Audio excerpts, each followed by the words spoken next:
자, 그러면 자, 여기에 기단선까지 들어왔어요. 기단선까지 일단은 기본적으로 큰 골격은 끝났다, 그죠? 그럼 이제 표현해야 되는 게 내부 구성에 대한 표현입니다. 그러면 자, 우선은 바닥부터 표현해 보자고요. 자, 바닥은 전체를 다 전바닥으로 깔려 있지만 다 표현하는 게 힘들고 또 다른 것도 표현이 되니까 지저분해지니까 어떻게 하느냐? 일부만 이렇게 잘라주는 거죠. 그리고 항상 답안을 틀어서 절단 편선 표현을 기호를 이렇게 넣어주는 거고, 이렇게 해서 이런 식으로 넣지 마세요. 항상 답안을 돌려서 답안지 돌려서 정확하게 아무리 급하더라도 이렇게 그 과정은 맞춰가면서 하세요. 선을 한 선 또 허투루 끊으시면 안 돼요. 자, 해놓고 자, 바닥은 원래는 전바닥이에요. 맞죠? 근데 지금은 전바닥에서 그 내부에서 사람들이 스님들이 생활하고 이렇게 예불도 드리시고 해야 되니까 위에 마루를 깔아놨죠. 근데 그 마루가 정식적으로 장마루도 아니고 우물마루도 아니고 그냥 판재를 그냥 덮어놓은 것밖에 없어요. 그럼 그거는 마루의 우리가 전통적인 마루의 개념에서는 벗어나요. 근데 그거를 그러면 지금 현재 마무리된 상태에서 사용하기 위해서 덮어놓은 걸 표현해 주는 게 좋을까요? 아니면은 원래의 전바닥인 원형의 재료를 정바닥은 그대로 남아 있으니까 표현해 주는 게 좋을까요? 문화재 건물이상 전바닥 표현해 주는 게 더 나을 수 있겠죠. 근데 마루를 표현해도 상관은 없어요. 근데 그러면 그거는 그냥 원래 장마루나 우물마루가 아니라 그냥 덮어놓은 마루를 표현하는 것밖에 없어요. 저라면 원형의 구조인 전바닥을 표현하겠어요. 그러면 이 구조에 봤을 때 전돌의 크기가 그렇게 크지 않을 거 아니에요. 굉장히 작을 거 아니에요. 그러면 거기 작게 맞춰서 들어오죠, 답안이. 작게 맞춰서 선은 이런 선들은 약하게 들어가야 됩니다. 굉장히 이렇게 전바닥에 표현을 해놓으면 되는 거죠. 됐죠? 그 다음 자, 상황에 따라서 불단을 표현할 수도 있어요. 그럼 이렇게 해서 불단이 한 이 정도 있겠죠. 불단 항상 배면 기둥을 기준으로 해서 고조를 기준으로 불단이 형성되는가, 불단이 있고, 그 다음에 특별하게 이제 표현해야 되는 게 이제 창호나무네요, 그죠? 자, 얘는 판장문이죠. 여다지, 미다지, 미석이 표현 기호 저번 시간에 다 강평 자료 다 했죠, 그죠? 그러면 이제 여기는 여다지 방식의 판장문이니까 여다지 방식만 표현만 해주면 되고, 여기는 뭡니까? 살대로만 구성되어 있는 좌우택하는 살창만 구성되어 있어요, 그죠? 물론 외기를 차단해야 되니까 안쪽에 판장문 형태의 이중창호로 되어 있긴 한데 그것까지는 안 해도 되고 그냥 살창 정도는 하면 되고, 그리고 조선 초기까지요. 지금 여기에 기둥이 있다는 거는 이 배면의 공간으로 사람이 왔다 갔다 할 수 있는 공간이 있죠. 조선 중기 이후 되면요. 내부의 기둥을 다 감주해버리니까, 왜? 내부 공간을 최대한 넓게 살로 감주해버리니까 불단이 맨 뒷벽 기둥에 붙어버려요. 그러니까 그 뒤로는 못 움직이죠. 근데 고려시대 조선시대 중기까지는 내부에 거주 들어오면서 불단 뒤로 기둥을 세워서 벽체를 만들어. 근데 거기에 중요한 벽화도 그리고 이런 경우들 많죠. 그러니까 그 뒤에 뒷벽에 후벽에 뭐가 생기냐면 문이 만들어지는 경우들이 많아요. 이쪽 벽에, 뒤쪽 벽에. 뒤로도 나갈 수 있게끔. 근데 여기도 보통 어떤 문이 설치돼요? 판장문 형태의 여다지 문이 일반적으로 잘 설치됩니다. 그럼 중요한 거 다 표현됐어요. 그럼 이제 남았는 게 뭘까요? 명칭, 치수, 기입하는 거죠. 그럼 내가 자, 우선은 기입해야 되는 것부터 확실하게 기입해야 되는 것부터 한번 보자고요. 자, 감주, 이주, 감주 이런 거는 중요하죠. 그러면 자, 제가 이거는 조금 굵은 좀 다른 펜으로 좀 할게요. 여러분 검은색으로 계속 하세요. 자, 내가 얘를 감주를 하려고 이렇게 선을 하나 뽑았어요. 뽑아놓은 거 보이시죠? 그럼 얘뿐만 아니라 그 다음에 그 옆에 있는 이제 그 외진주의 기둥의 직경, 그러니까 평주의 직경을 넣기 위해서 평주도 치수를 뽑고 싶어요. 뽑아도 되고 안 뽑아도 되는데 치수를 뽑고 싶어서. 그러면 이 경사 기울기를 얘 경사 기울기와 차이 나게 해주면, 그러니까 경사선이 이렇게 볼게요. 하나는 이렇게 가고 하나는 이렇게 가고 하나는 이렇게 가고 하나는 이렇게 가면 답안이 지저분해 보이겠어요? 깔끔해 보이겠어요? 지저분해 보이겠죠. 그러면 방금 제가 여기서 이 경사선을 하나 껐어요. 근데 그 옆에 똑같은 경사를 꽂고 싶어. 그거는 손목 스냅을 이용합니다. 이렇게 움직여서 움직이는 각도. 이렇게 안 보이시나요? 자, 이렇게 움직여서 움직인 각도. 이렇게 움직여서 그 각도. 이렇게 움직여보고 그 각도. 이렇게 했을 때 거의 유사하게 경사 기울기를 맞출 수 있어요. 그래서 지시선 뽑을 때는 경사선은 일률적으로 맞춰줘야 된다. 근데 이게 굉장히 빠르게 됩니다. 지금 근데 여러분들은 이걸 익히셔야 되죠. 그죠? 어디서든 내가 경사선을 하나 내가 원하는 경사선을 잡으면 나머지 경사선은 제도기 없이 이 경사에 다 맞출 수가 있어야 되는 거죠. 이렇게. 요게 이제 그 방법이다. 그럼 자, 요 경사선에 맞춰 가지고 얘도 이렇게 해서 딱 뽑아 주는 거예요. 길이 맞춰 가지고. 근데 왜 경사선만 이렇게 하느냐?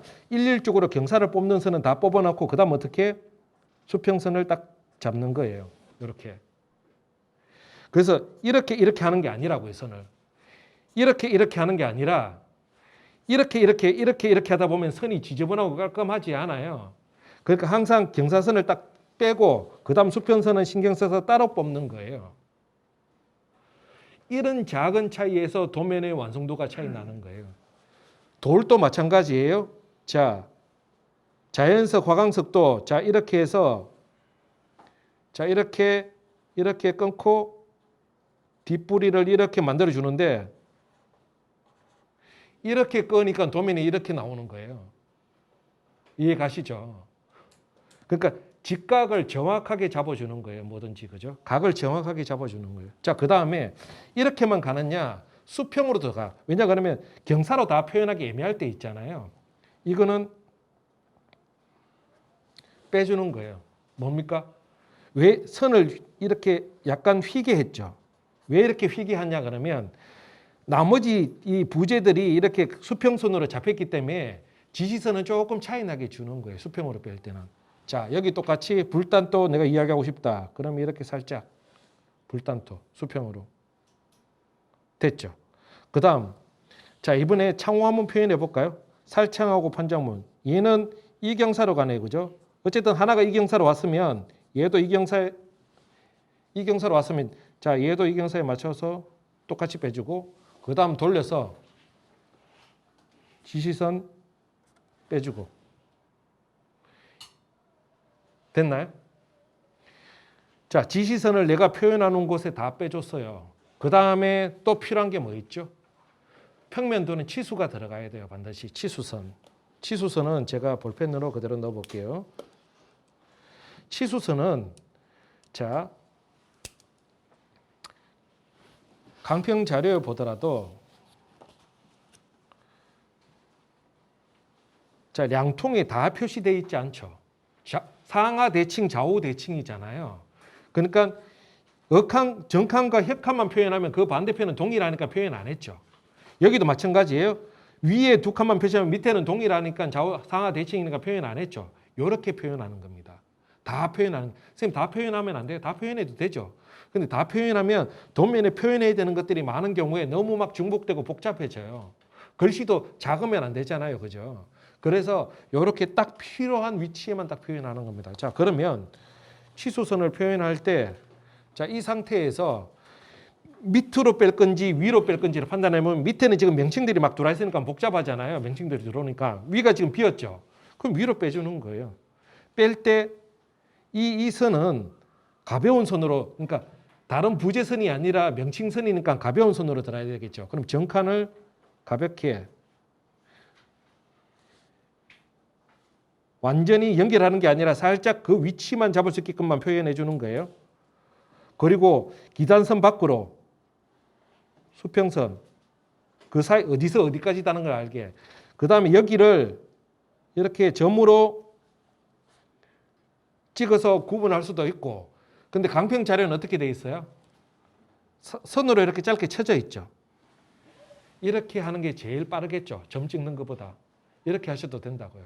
선으로. 아니면은 뭐 화살표로 이렇게 하셔도 되는데 그럴 필요 없어요. 선으로 착착착 착 쳐주는 걸로 충분하다. 그 대신 저렇게 너무 거선을 너무 길면 안 되고 그 다음에 측면에 잡아줘야 되겠죠. 그럼 측면에도 가볍게 여기 지금 가운데 기둥 빠졌네. 그죠? 여기까지 들어야 되네. 가볍게. 그래서 자 여기까지 그 다음 착 쳐주고 자 5자 7자 미리 단위로 표현해도 돼요. 자, 그 다음 여기 14자 12자 됐죠. 그 다음 명칭을 불단 고주 감주 맞죠? 평주 단면 직경 단면 직경이 지금 여기 안 나와 있죠. 사실은 이게 건물마다의 정확한 기둥 부재마다 시수를 정확하게 다 외워주면 좋겠는데 규모에 따른 치수 정도로 이해하시면 좋을 것 같아요. 그죠? 근데 어쨌든 이 건물은 평주가 360 정도 돼요. 고주가 420 정도 되고. 그죠? 그러면 한자 2치. 그죠? 그럼 한자 4치. 이런 정도 되겠다. 그죠? 그 정도 범주 내에서. 자, 그 다음에 이제 전바닥은 전바닥 명칭 놓고 살창. 여기에 살창 지금 다 적어보세요. 여러분들. 살창. 여기는 판장문. 명칭을 다 적어보세요. 다 했는 게 지금 강평자리에 있는 도면 수준과 유사한 정도로 나오면 돼.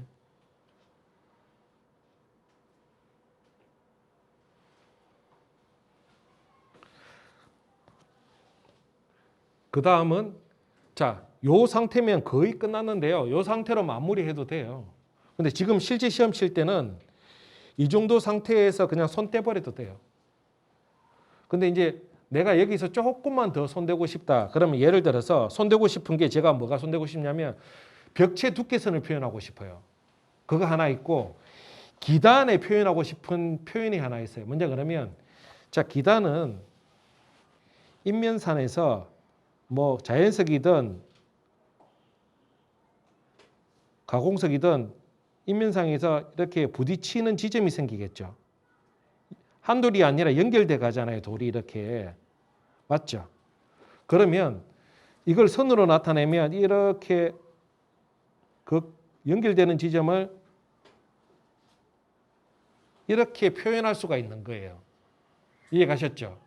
그 표현이 교재에 이렇게 기단에 막 약간 조금씩 들어가 있는 선 보이시죠? 이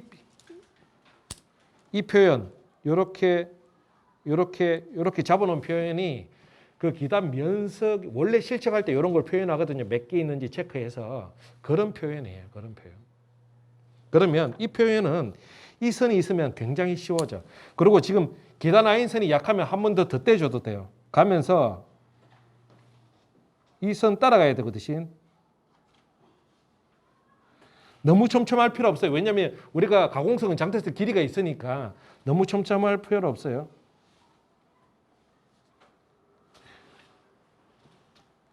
저 표현을 좀 해주면 기단선이 확실히 조금 살아 보여요. 실제로.